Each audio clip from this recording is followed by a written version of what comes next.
Hey, How are you? I'm doing well. How are you? Everything is good. Sorry about the slight delay. The previous interview that I had, the guy was 15 minutes late. Oh, no problem at all. So how do I pronounce your name? Is it George, George. George? Yeah. Oh, okay, great, great. That's Yeah. easy. Yeah, it comes from the English George, so it's like it's almost the same. So I prefer that instead of going Spanish on me. That's all what I normally say Oh, because that's the Spanish pronunciation it's a bit different. How is everything with you? is it Jorge? Yeah, the Spanish they say Jorge, and Jorge. I can do that. don't. Okay. All right, George. No. Anyway, how's everything with you? Excited about the new Fifth Angel record? Yeah, actually, everything's going well, and we are excited about it. Yeah, and I was listening to it, and you know, it sounds so good. Sounds Oh, really, really good. So, how long have you guys been working on the album? I'm sorry. Say that one more time. How long? How long have you guys been working on the album? Well, we worked on it for really, a couple of years, to be honest with you. It was a fairly long process. We started doing some writing, and then COVID hit, and then we weren't sure. Honestly, we weren't sure what was going to happen. We weren't sure what was going to happen with the label. We weren't sure what was going to happen with anything. So, um, that really sort of put a stop to, kind of to everything we were doing. We had written like a few songs, and then we were like, well, I mean, COVID just froze everything for really about, I want to say, a year and a half or so. So, Yeah. that's, people are like, well, it was quite a while since your last record. It's like, well, yeah, but there were 2 years in there that just kind of got wiped out. So what do you do? Yeah. How was those 2 years for you personally? Yeah, I mean, it was, As far as COVID, yeah, it was kind of a mixed feeling for me. I think it was terrible to not, be able to go out and play and hang out with the fans. And, that's my favorite part, is to, go out and perform and speak with people that appreciate your art. Because for me, there's no greater honor than someone that says, hey, I bought your album. I love this. Can you sign this? Or whatever. Like, I think it's a tremendous honor when somebody spends their money and their time appreciating your art.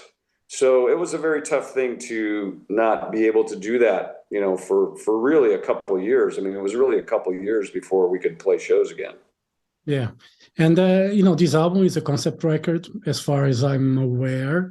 Um, Yes, it when did you is. guys, when did you guys decided to write the concept? Was just, during the songwriting, you guys, okay, maybe we go this way, or it was before you guys even started? Well, it was really before we started.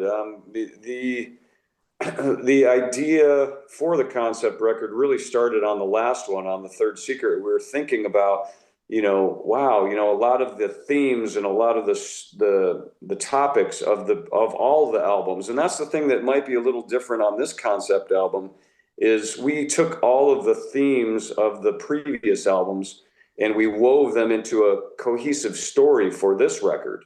So it was, it's pretty amazing. You can look back and, songs that we wrote when we were very young, I consider us kids. Uh, we were talking about things like deception in the media and war and betrayal and, nuclear attack and, just all these different things that we had been talking about for, so many years ago. And it seems so relevant today, Yes, like change much. concepts, yeah, the concepts are totally applicable today. So around the Third Secret, we were thinking, these themes are very similar. Maybe we should do a concept record.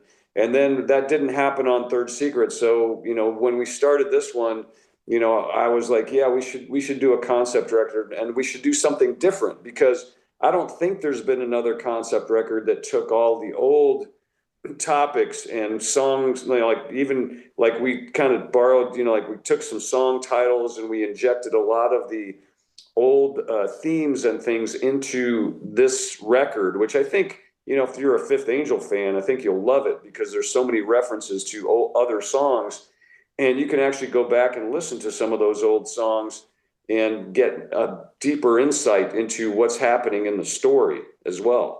Yeah, one of the things about Fifth Angel, I remember having the CDs, back in the day, many, many, many, many, many, many, many years ago, and nowadays it's kind of very difficult to find them. Are you considering like re-releasing the albums? Did I miss the probably a re-release or something? Yeah, I think there was a re-release on Metal Blade. I think that was right around, I think 2019, I think possibly. So I think they should be out. But yeah, those two albums, the first two Fifth Angel albums are, I think they're kind of considered classics or whatever. Yeah, when we started writing for The Third Secret, that was very stressful for us because we wanted to hit that high bar. We knew that those first two albums stood the test of time, and many years later, people are still listening to them and appreciating them. So we were trying to make, we there was a lot of pressure on us on Third Secret. I think maybe more pressure on Third Secret than maybe this record. This record, I think, we were comfortable with the idea that we could grow and change and add some elements like orchestration and different things and still sound like Fifth Angel. So I think some of the stress that was maybe there in Third Secret was not there on this record. And having the concept beforehand, did that help when it comes to the songwriting of the music? Because if you have an idea of the what you want to talk about, you probably have the idea of the moods that you want to translate music-wise. Was that easier, or that put a bit more pressure, like, I want to create this kind of environment to that song? Well, I think it did help. I think it did help because you knew, like I'd have certain songs, like The End of Everything was one of the first ones written, and When Angels Kill was one of the first ones written, and those are kind of, I guess the last one is Light the Sky, but there was a big chunk of songs in the middle that had to be done, and knowing the story and knowing what had to be told definitely did help. I'd say having the concept was helpful in terms of creation. And let's forget about the pandemic and the stress and the stuff that put in everything. How long did you guys take to start and finish the songwriting for the album? Well, as far as the songwriting, you mean not the actual recording, but just the songwriting? Yeah. Well, it was an ongoing process. It started probably in 2019, 2020, and then kind of, it really lasted up until, I think one of the last songs we did was Seven Angels. So it was ongoing pretty much, I would say till probably 2022. I think really it was probably a 2-year process of songwriting. After you spend so much time, writing an album and then you record it, how do you look at the album after it's finished? Do you look at it and think, oh, I could have changed this, or maybe it would be better?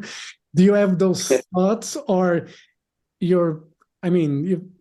most bands are definitely happy with what they do, obviously, otherwise they wouldn't do it. But after you finish the record, do you look at it and look at what you could do better, or you don't think about that at all? Yeah, I think you always think about that. I think when you're a band like Fifth Angel, where you're trying to do everything with absolute excellence, you're trying to do everything superbly, whether it's the writing or whether it's the mixing or whether it's the production, you're trying to do everything as great as you possibly can. You're always going to look back and you're always going to go, well, maybe I would have done this, maybe I would have done that. And for me, I'm the producer on the album and the last one as well. So, and mixing, so it's a very involved process for me. I'm there for many, many hours, not just the writing, but the recording and the mixing and, all of that. So, for me in particular, I think it's more of, there's probably like the writing I'm very, very happy with on this record. And it was definitely a team effort. You know, we had a lot of guys writing on this. So I'm very happy with that aspect of it. The production, you know, I think it's a little hard as a mixer. You're always going, oh, I would have brought that, you know, little guitar piece up a little bit, or maybe the hi-hat's, you know, too loud or not loud enough, or, you know, like the little details Yeah. that probably only I would care about. You know, like nobody else on the planet's going to care about it. But there's always those little details where you listen and you go, could have, you know, could have done that. Could, you know, it's like, so yes, it does, you know, it's what I've tried to do, like on this album. I haven't listened to it, you know, except for, you know, obviously we had to do videos, so I had to listen to 3 of the songs, but I haven't listened to anything else. And I'm trying to stay away from it for a long period of time so that we're going to get the albums pretty soon. And I think, you know, I always tell people it's a 2 listen, you know, it's almost 70 minutes. So you have to do it in 2 sittings. You know, you have to. So what I tell people is grab a glass of wine, get your album, you know, put it on the turntable, listen to sides 1 and 2 one day. And then the next day you go back, same thing, put on side 3 and 4 and listen to it. And so that's what I'm going to do. I haven't listened to it at all. I'm looking forward to just sitting back with a great system, having a glass of wine, and just listening to, you know, to what we created, and hopefully I like it. Was ever, you know, in the albums that you've recorded, did you ever spot it like a little mistake from anyone that made onto a song that probably no one ever realized, but you realized like screw up there, you know, how did that pass? Did that ever happen? You don't need to mention if it has, you don't need to mention anything, but did that ever happen? Oh, absolutely. Yeah. I mean, that's the whole thing. I mean, I could tell everybody a really funny one. Um, yeah, maybe I shouldn't tell everybody because then they're going to always hear this. But yeah, there's definitely mistakes in records, and you know, if you listen very closely, you know, sometimes you will hear them. You know, whether it's somebody being like slightly out of pitch, or you know, somebody's being slightly out of time, or whatever. But there's a technical one on the first Fifth Angel album. There's a song called "Shout It Out," and it goes "Shout It Out." You know, like that's the chorus. It's a big chorus thing. And right before the chorus, there's this part where the singer goes, "Take you away." So anyway, we were punching in that "Take You Away" part, and this is back in the day before Pro Tools. This is back on 2-inch tape. And so, so if you listen to that song, Shout It Out, I think it's in the second chorus, but he goes, "Take you away." And then we punched out, but we punched out just a little bit of the "shout it out." So it sounds like "chowed it out." So it sounds like "chowed it out" instead of "shout it out." So that's one of those little things, like whenever I hear it, I laugh. I always go like, oh, that's where we punched in the thing, and it lasted just a little too long on the punch, and went into that, and apparently we didn't catch it before the mix down. So anyway, it's just that's one of the little funny things, you know. Whenever I hear that song, I hear that. So yes, there are mistakes in records. Yeah. You know, you know, I say that I used to play guitar, and I sucked at it, so I kind of gave up. So I kind of enjoy music, and you know, I tend not to. Sometimes I have friends, they are musicians, and they say like, "Oh no, you kind of fucked up the note there," and I'm like, "Where?" You know, I didn't hear anything. Yeah. You know, it sounds good to me, you know. I don't care. Don't ruin music for me. Well, and that's the funny thing, you know, and that's what I try to do. I have friends, and like my wife, you know, she listens to music, and she doesn't know anything about the technical side, or, you know, or playing, or, you know, any of that kind of stuff. She just knows if it moves her, you know, and if she feels the emotion, you know, and so I try to listen to music like she does, you know, like I try to disconnect from all the technical side and the musician, and just go, you know, does this move me? Does this make me feel something? And, because that's why we listen to music. We listen to music to feel something, whether it's excitement or anger or sadness or, like whatever the emotion is, we're listening to feel. And so I think if the bottom line is, aside from all the technical stuff, and I think that stuff is important, but I think the most important is, do you connect with the listener and are they feeling something? And I think, that's what we try to do when we were writing this album. We tried to make sure that every song, am I feeling something? Did it excite us? Did it excite us as a band? And if it did, we put it on the record. And there's songs that didn't make it on the record. We were like, yeah, this is not working. So, that the thing is we always try to make sure we love it. And if we love it, then hopefully there's a couple million people that agree with us. Yeah. And I ask that because I see sometimes fans being a bit too precious about their bands and the bands they like and they enjoy. And sometimes I see people, when it comes to music, arguing about the most stupid thing. And for me, Yeah. music is fun. It's something that helps me. When I wake up, when I go to bed, throughout the day, it keeps me going. It's not. I don't listen to music just because I listen to music. Because I want to. I have the need to listen to music. Yeah. It feeds me, and Yeah. I get annoyed Well, with people. music and art. I mean, what greater things are there? Exactly. And I see, sometimes like some fans focusing on the most stupid detail. And, I've seen fans of bands, and I'm going to say one like Dream Theater, for instance. I love Dream Theater, and I honestly don't care who's singing, who's playing the drums. The band is great, but I see the fans giving out sometimes because Lebris is not singing at his best, and they should replace the singer. They go all dramatic on that. I'm like, why? Why? And it's the same with the drummer because it's not Mike Portnoy, and that kind of annoys me in the sense that they are not enjoying what the band is making, and they are missing Yeah, the point of what music is all about. And because they're I focusing on those agree fucking with you. details. Yes, I agree with you 100%. Really, it's about, and in a case, by the way, I recorded a record with Jordan Rudess, like one of his first solo albums. So, um, I know the band intimately well, but I agree. I think fans get caught up in a lot of weird things. I don't like the artwork, or I don't like the drum sound, or I don't like this, or I don't like that. And it's like these days, I mean, if you don't like something, you can still listen to it for free on YouTube. Yep. Don't buy it. But I think it's weird. Like when I see some complaints sometimes from fans, I'm like, look, you're getting music for free now, like, and you're going to complain about it. Like you don't like this and you don't like that. I'm like, dude, you're getting it for free. Like, what's the problem? And, you know? and like if you don't like I know people say that negative reviews can or whatever it is, it's publicity. Bad publicity is good publicity, but I don't believe in that shit. I don't believe that either. If it's I bad, it's bad. It's not going to do you any good.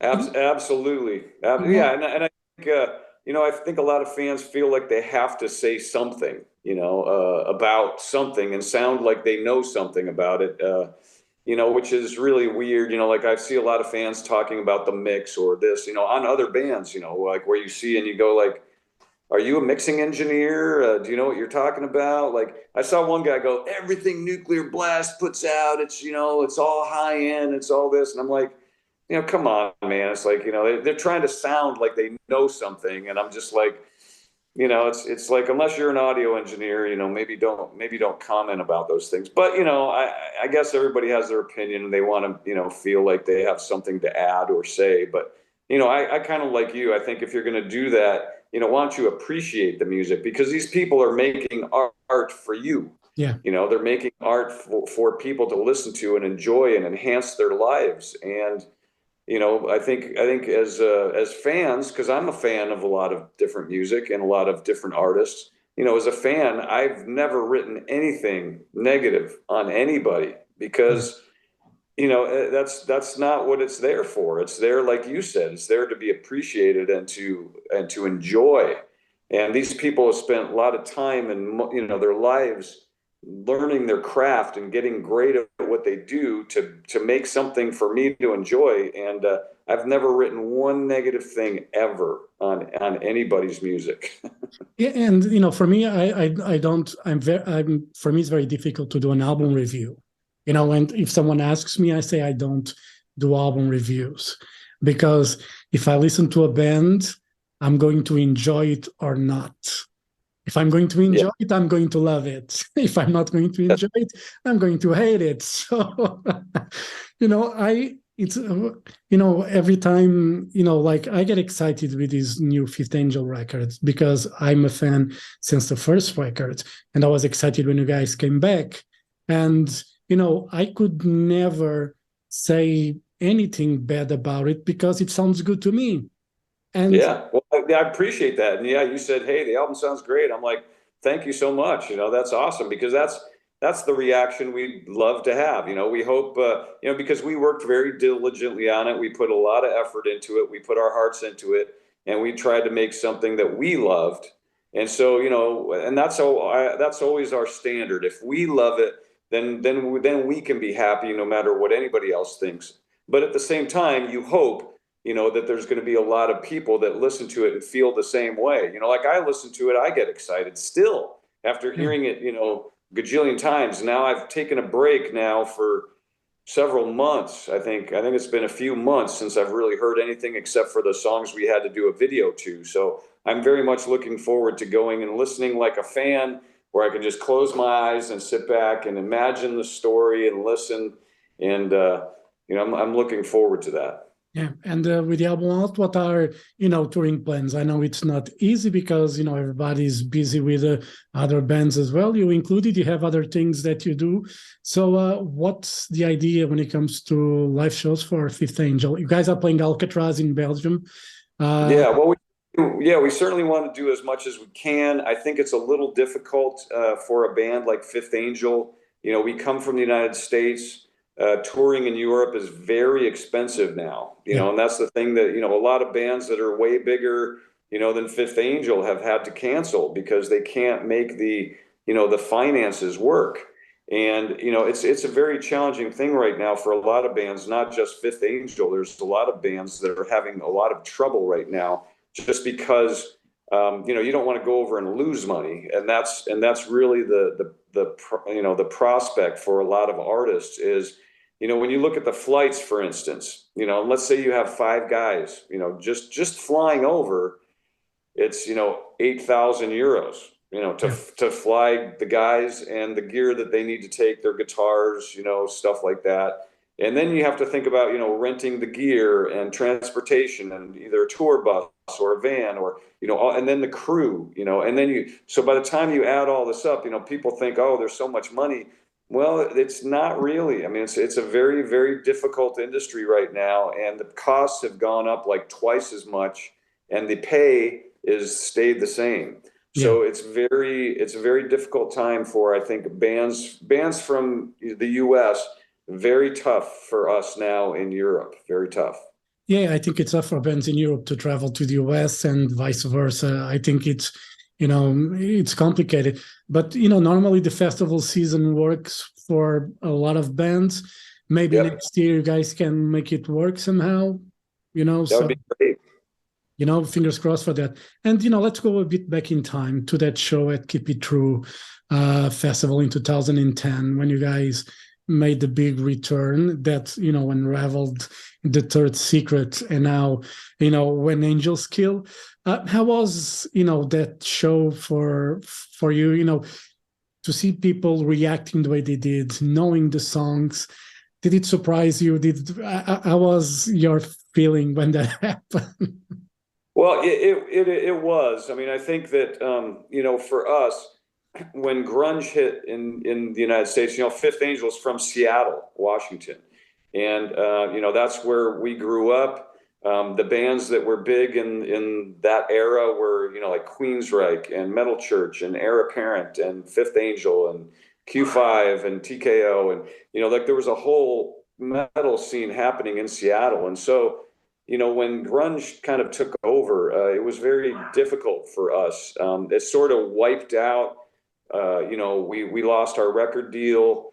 It was very unfortunate timing because, you know, grunge didn't last very long. It lasted for like 2 years. And but the problem was, is, you know, we lost our deal and it just kind of wiped out everything from that era. And it was a very sad time, I think, because, you know, had that not happened, I think there were real possibilities that the band would have continued and done much, you know, much better. So the return in 2010 was really an amazing thing to see that people still remembered who the band was. It was pretty amazing. And then to see all these fans singing the songs, you know, that we wrote when we were very young, it was very heart moving. You know, it was very emotional. You know, like where you go, wow, you know, it looks like we did have more of an impact than we thought we had, which is really, you know, again, it's very honoring to us. You know, when people are singing along the songs and all this, it's a very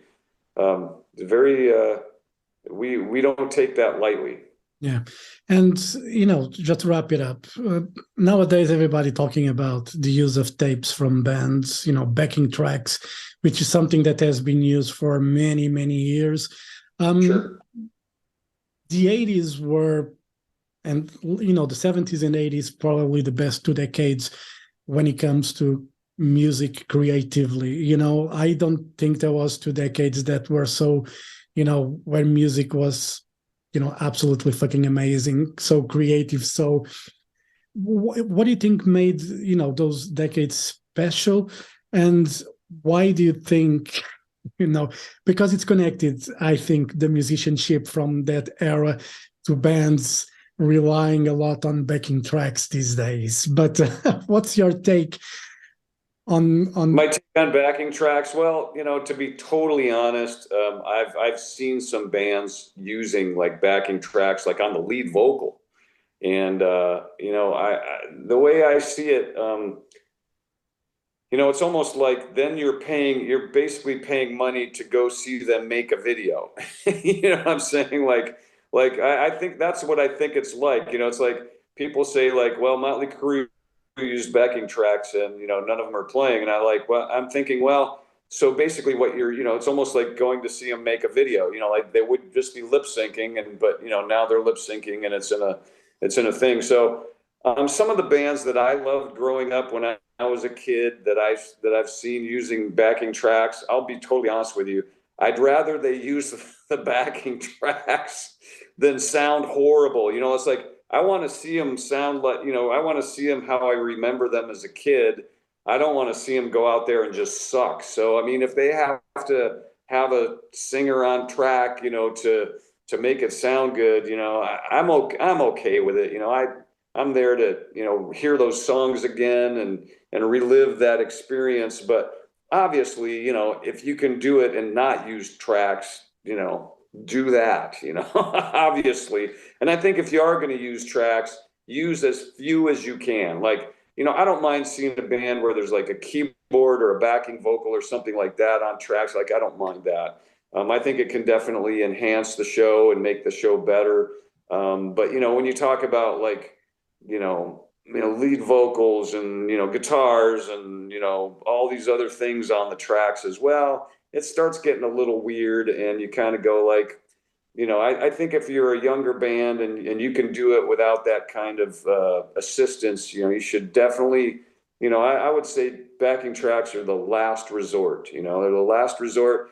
If you can't do it anymore and you're an older band, you know, and your fans just want to hear those songs, then you have to make that decision. But I don't, I don't get angry at anybody for doing it. You know, I mean, what's really funny is there's a lot of young artists, like, you know, like, I mean, for instance, different style of music, but let's take Britney Spears. You know, I know that she was totally lip syncing and I was talking to a young fan of Britney Spears, and they went, well, she's doing that because she has to dance, a lot. And I'm like, so they know that she's lip syncing and they're still paying money to go see the show. And so I'm kind of like, obviously it doesn't matter to, to most people.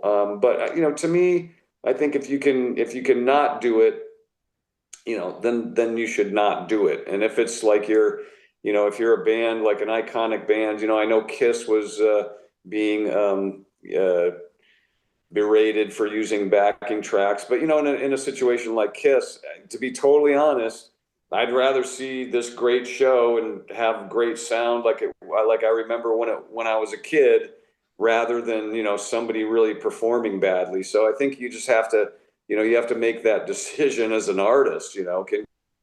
Can you do it? And if you can do it, do it. I saw Britney Spears and I was pissed off because when I realized she was lip syncing, she completely lost me. It was many, many years ago, and I really didn't bother with her show much. But when some young fan says that she needs to dance, I say, go on YouTube, look for Tina Turner. She would move, yeah, and she would freaking sing. Yes. You can move and you can sing at the same time if you're, if you want. Yeah. If you're good at your craft, you will be able to figure out a way to do both. Well, absolutely. I don't think there's any excuse for young artists, to be honest with you. Like, I don't think there's any excuse for that. But I do think, like in what I'm talking about, like as a fan, like if I go see a band and I can hear, especially if it's a big show, like in a big venue, with a lot of people and all that stuff, I'd rather hear the song really done well than not. Like I think it would be bad to see your heroes and they just sound terrible, and you're just going like, oh, this is nothing of what I remember, because it's like I'm just going to have a good time and enjoy. So it would make my time worse if the guy was singing horrible or something. You know what I'm saying? Like I don't see that. You don't want to see your heroes fall. You know what I mean? Yeah, it's understandable. Not everybody can be like, Bruce Springsteen and have the Street Band with him. All those musicians play with him and give that big sound that he has on records as well, So and you said Kiss, obviously, if you want to go see Kiss, you want the lights, you want the pyro, and you want a great sound. And if you don't have that from Kiss, it's not Kiss. So... Right, but I guess that's my point. Is I personally don't mind, especially if it's a band that is just trying to do their thing, and this is their last tour and all that kind of stuff. I didn't mind it, I guess is what I'm saying. But I can understand, certainly younger bands, you want to see them do their, you want to see them play, and I think if it gets to the point where, drumming you can't fake, so there's no choice, you have to play. So, but if I get to the point where I feel like I'm not doing it well, I would definitely stop. Yeah. All right, Ken, thank you very much for your time. All the best for Fifth Angel and, all the other work you do, with Flotsam and Jetsam as well. Hope to see you guys soon. I saw Flotsam and Jetsam live, but I want to see Fifth Angel live more than any other thing. So, hopefully can see you guys live in Portugal, in Europe somewhere very soon. All right.